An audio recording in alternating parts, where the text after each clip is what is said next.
manga lovers! For the month of April, I participated in the Lohali 30 for 30 challenge, where you try to read one manga a day. It was created by Lohali, his video will be linked below, and I thought this challenge was exactly what I needed to get back into reading, since in March I only read 12 manga.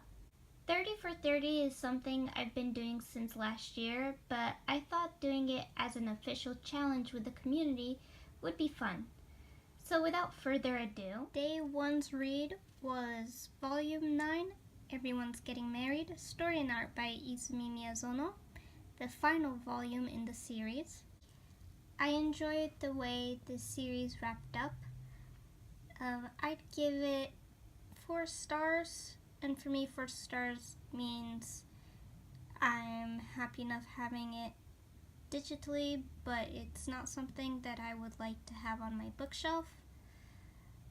I don't know if I will ever reread it again, maybe in the far future, but it's really nice just to get more josei manga, and I look forward to finding more josei stuff to read. But starting April, well, Day 2, I read Volume 3 of Maid in Abyss, story and art by Akihito Tsukushi. This was a difficult volume to get through. Even though I've seen the anime and knew what was coming, it was still really hard to read the things that happened to the characters. When I finished reading this volume, I felt like just so much pain. I needed to go do something to cheer myself up because it's just so gut-wrenching. That's the best way to describe it. I believe that this volume covers the final part of the anime, so I'm looking forward to picking up the next volume and see where the story goes from there. But yep, that is day 2. For day 3, I read volume 8 of Haikyu, story and art by Haruichi Furutate. I love Haikyu, so I enjoyed this volume, but if anyone could tell me which volume goes beyond the anime, I would be much appreciated, because I'm highly anticipating to get to that point, which I know I'm very far from it, but I would still like to know. Please and thank you. For day 4, I read Yotsuba and Volume 8 by Kiyohiko Azuma. I'm loving this series more and more with each volume. I would say Volume 7 is my absolute favorite so far. She goes with her father and some friends to a ranch, and it was just hilarious. This is a series that I would love to introduce to younger readers in my life, to introduce them to the world of manga, and I think this is a really good starting point. Day 4, I read Miss Kobayashi's Dragon Maid, Volume 3, story and art by Cool Kyoshinja. This is a very weird yet charming series. I think Volume 3 concludes where the anime leaves off, and so I'm looking forward to see what Volume 4 has in store. If it wasn't for the anime, I don't think I'd be reading this series if this was my first introduction to it. It's not something that I would generally read, so I just can't put a finger on why it is that I enjoy it, because there's a lot in it that I don't like, but also a lot in it that I do like. I especially like the new character on the top right. She's really cute, and her own spin-off series is coming out soon, or is already out, so I want to pick that one up. But after reading the whole series, I don't think it's something that I would reread again. But I'm enjoying it so far. Day 7, I read Fullmetal Alchemist, the complete 4-panel comics by Hiromu Arakawa. This is a collection of all the 4-panel gag strips that the author has drawn through time in her manga, in DVDs, and other merchandise. This was a meh read for me. I didn't enjoy it. I couldn't wait to finish it and go on to something else, which is a shame because I was looking forward to reading this. Some of the jokes did make me laugh, but for the most part, they were pretty forgettable. Day 7, I read Volume 8 of Gangsta by Kosuke. This volume finishes up a story with a side character, and hopefully in the next volume we will go back to the 2 main characters. Because it's been so long since the last volume, I'm not entirely sure what's going on with all of the characters and the story. And I think this will be a really good read once the series finishes and I can then read all in one go. I did not read anything for Day 8, but for Day 9, I read Volume 8 of Land of the Lustrous by Haruko Ichikawa. This is the beginning of a really good arc. I mean, the whole series is really good, but I can't even describe how amazing this volume is. Each volume just feels so short. I always want more, and it always ends on a cliffhanger that just kills me. I need the next volume ASAP. Day 10, I read Volume 3 of Flying Witch by Chihiro Ishizuka. This is such a charming slice of life with really great characters. I love them all, and they just work so well together. And it's just a feel-good manga. I had watched the anime, but I forgot a lot of things that happened, so it was a treat to re-experience certain chapters in this. For example, I forgot about the whale that they go see, which was really cute, and all the other witches that they meet along the way. Reading this manga just makes me want to watch the anime all over again. One thing I've noted is that the scenery is very well drawn versus in many slices of life, I think they don't put as much emphasis in the background, but the background is just as much part of the story as the characters are. Day 11 was Magi Volume 35 by Shinobu Otaka. There is only 2 more volumes left of this series. I think Magi is my first long-running shonen series that I will be finishing. I've never finished any of the other popular shonen titles because they're just so long and they tend to not hold my attention, but this one somehow did. So the next 2 volumes can't come out fast enough. Day 12 was Volume 9 of Yotsuba and by Kiyohiko Azuma. I don't think I've mentioned this before, but this was a series I was expecting to not like whatsoever, and I'm so very happy I was wrong. This is such a charming series. The interaction between everyone is great, and just the things that Yotsuba ends up doing cracks me up, which is a surprise because I tend to find children in these books really annoying, but she's not. She's just so much fun. Day 13 was Volume 9 of Haikyu, story and art by Haruichi Furudate. One of my favorite side characters, Yaichi, was introduced in this series, and I just love the interaction she has with all the team, especially Hinata. And we get to see Kyoko-san do a lot more too, which is great. She just adds a whole other dynamic to the team.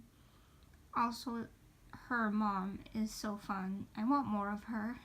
There's also some advice that her mother and Kyoko give her to Yaichi, and it just rang way too true for me. I won't say what it is. Excuse me, sorry, I meant Yachi-san. Messed up her name. I won't say what the advice is in case you have not read this volume yet. But if you have, I'm pretty sure you know what I'm talking about. So I didn't read anything for day 14 or 15, but for day 16 I read volume 4 of Flying Witch by Chihiro Ishizuka. This volume finishes off where the anime ends and begins with new content. There's 3 more volumes after this, so I am looking forward to see what Makoto ends up doing. Also this cover, so pretty. Day 17, I reread volume 2 of Meteor Prince, story and art by Mecha Tanaka. This is a dual volume series. In the last manga readathon that I did, I had read volume 1, and I had mentioned in it that I hadn't enjoyed rereading that one, and I thought that I would feel the same way reading the last part of it, but I actually really enjoyed reading this again. I think it's because I had read Honey So Sweet before reading volume 1 of Meteor Prince, and that affected my enjoyment of it, which just shows sometimes whatever you do beforehand can really affect if you enjoy what you're reading. And it's a really unfair comparison between the two because they're very different shoujo manga, I feel. These two are really cute, and it was really nice to experience their lovey-dovey story again. Day 14, I read volume 4 of Miss Kobayashi's Dragon Maid, story and art by Cool Kyoshinja. I didn't really like this entry to the series. This one focused a lot on aspects of the story that I don't particularly like, and those things are not really geared toward me, so that's okay. And it's one of the reasons this is a borrow from the library from me and not a series I would want to own. I just want to find out what happens past the anime and kind of move on. I love when this series is charming and cute, and this volume wasn't. But I'm still looking forward to reading the next volume. Day 19, I read Kaoru Mori's Anything and Something. I have said this before, and I will say it again. Kaoru Mori is my number 1 favorite, absolutely amazing mangaka that I absolutely love. Her works are the reason I got back into manga and was able to fall in love again with this medium. This year, I'm planning to reread all of her works in order that she wrote them. I have only read them once since the first time they came out, and that was a long time ago. So I started off with this one here, and this is essentially a collection of little short stories, drafts of her work, and a collection of all of the art she drew for advertisements and such. There's also in the back ton of information from the Victorian times about corsets and things such as fireplaces, things like that, which I forgot was in there, so a big part of it is very informative. So I'd say half of it is short stories, the other half is just collection of things that she's done. I would only recommend this volume if you are absolutely in love with her works, because otherwise I think it'd be disappointing. Everything is very short in this book, and it's really just to... There's also this story here that is written by a different author, and she's the one that drew for it. And then here, collection of her art and her talking about things. Just so if you really love her art, you'll love picking this one up.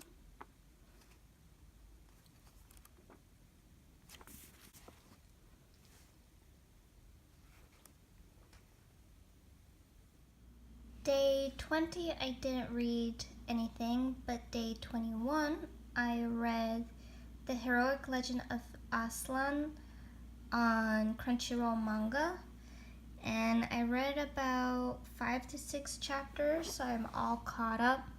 I was finally able to get the app to work, so I was super excited to get to reading this series again. It's one of my favorite series, and I really hope it goes beyond where the anime left off, because the light novels, there's just so much content to look forward to. But whenever I read it, I just feel like a proud mama.